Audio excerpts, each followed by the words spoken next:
آج ہم خلافت بنو امیہ کے دل سے نکلی ایک ایسی کہانی پر بات کریں گے جس میں فتح بھی ہے، دھوکہ بھی اور گہری سیاسی سازشیں بھی۔ یہ وہ داستان ہے جو بتاتی ہے کہ کیسے بے پناہ طاقت انسان کو شکوک و شبہات میں مبتلا کر دیتی ہے۔ سوچئے، یہ الفاظ کس کے لیے کہے گئے؟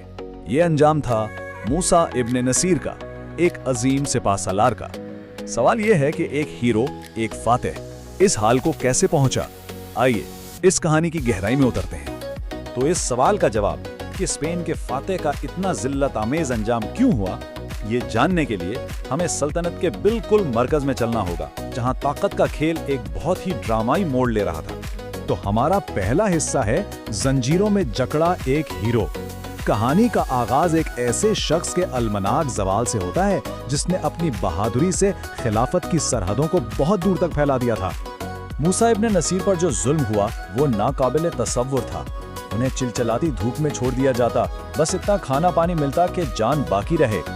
مقصد صرف ان کی ہمت توڑنا تھا۔ اور جانتے ہیں ان کا جرم کیا تھا؟ کوئی غداری نہیں، کوئی ناکامی نہیں۔ ان کا واحد جرم یہ تھا کہ وہ ایک نئے حکمران خلیفہ سلیمان کے دور میں موجود تھے، جو ذاتی دشمنی اور حسد کی آگ میں جل رہا تھا۔ اور ظلم صرف جسمانی اذیت تک محدود نہیں تھا۔ سلیمان نے اس بوڑھے جنرل پر 2 لاکھ دینار کا ناقابل یقین جرمانہ بھی لگا دیا۔ یہ اتنی بڑی رقم تھی کہ اسے ادا کرنے کے لیے انہیں مکے کی گلیوں میں بھیک مانگنے پر مجبور ہونا پڑا۔ اب سوال یہ پیدا ہوتا ہے کہ یہ نیا خلیفہ یعنی سلیمان آخر تھا کون، اور وہ اپنے ہی سب سے کامیاب کمانڈروں کے ساتھ ایسا سلوک کیوں کر رہا تھا؟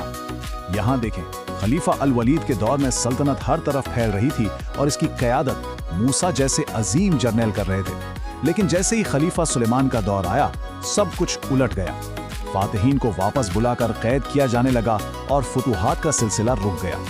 یہ واضح تضاد بتاتا ہے کہ سلیمان نے اپنے سے پہلے خلیفہ کی پالیسیوں کو پوری طرح بدل دیا تھا، اور اس کی وجہ ذرائع بتاتے ہیں کہ یہ محض حسد اور ایک گہرا وہم تھا۔ اس کو مزید سمجھنے کے لیے اس تقابل کو دیکھیں۔ ایک طرف الولید تھا جو اپنے جرنیلوں کی ہر طرح سے مدد کرتا تھا، انہیں فتوحات کے لیے حوصلہ دیتا تھا۔ دوسری طرف سلیمان تھا جس نے محمد بن قاسم کو ہندوستان سے اور موسیٰ ابن نصیر کو اسپین سے واپس بلا لیا، ان کی ساری مہمات ختم کر دیں۔ تو یہ صرف کوئی پالیسی کی تبدیلی نہیں تھی، یہ پچھلے دور کے ہیرو سے لیا جانے والا ایک ذاتی انتقام تھا جس نے سلطنت کی بنیادیں ہلا کر رکھ دیں۔ اچھا، تو خلیفہ کا وہم صرف اس کا اپنا نہیں تھا، اس آگ کو بھڑکانے والا دربار میں ایک نیا، بہت طاقتور اور پراسرار کردار بھی موجود تھا۔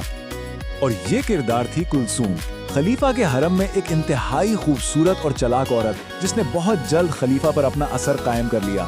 وہ جانتی تھی کہ مردوں کو کیسے اپنی مٹھی میں کرنا ہے۔ کلثوم نے خلیفہ کی کمزوری کو بھانپ لیا اور اس کے کانوں میں زہر گھولنا شروع کر دیا، خاص طور پر سلطنت کے دور دراز علاقوں میں موجود لوگوں کی وفاداری کے بارے میں۔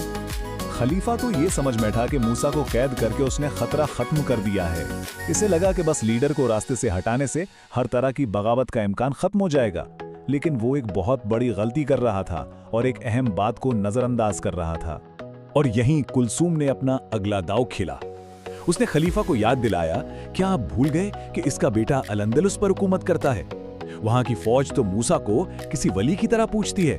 اس کا بیٹا اپنے باپ کی توہین کا بدلہ ضرور لے گا۔ دیکھیے کتنی چالاکی سے اس نے خلیفہ کی توجہ قید میں پڑے باپ سے ہٹا کر دور مغرب میں موجود طاقتور بیٹے عبدالعزیز کی طرف کر دی۔ اب عبدالعزیز کی طرف سے بغاوت کا خوف خلیفہ پر سوار ہو چکا تھا۔ اس نے فوراً حالات کا پتہ لگانے کے لیے الاندلس یعنی آج کے اسپین ایک جاسوس روانہ کیا۔ تقریباً 1.5 مہینے بعد وہ جاسوس واپس آیا، اور جو رپورٹ وہ اپنے ساتھ لایا وہ بہت ہی پریشان کن تھی۔ اس خبر نے خلیفہ کے بدترین خدشات کو سچ ثابت کر دیا، اور کلثوم کی باتیں ایک خوفناک حقیقت بن کر سامنے آ گئی۔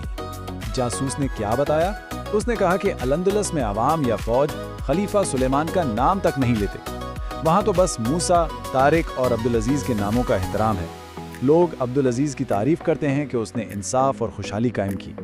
فوج، خاص طور پر طاقتور بربر قبائل، اس کے اندھے وفادار ہیں، بلکہ بربر تو موسیٰ کو ایک روحانی رہنما مانتے ہیں اور اس کے بیٹے کے لیے جان تک دے سکتے ہیں۔ مطلب صاف تھا، الاندلس عملی طور پر ایک آزاد ریاست بن چکا تھا، جو دمشق میں بیٹھے خلیفہ کا نہیں بلکہ اسی خاندان کا وفادار تھا جس پر خلیفہ ظلم کر رہا تھا۔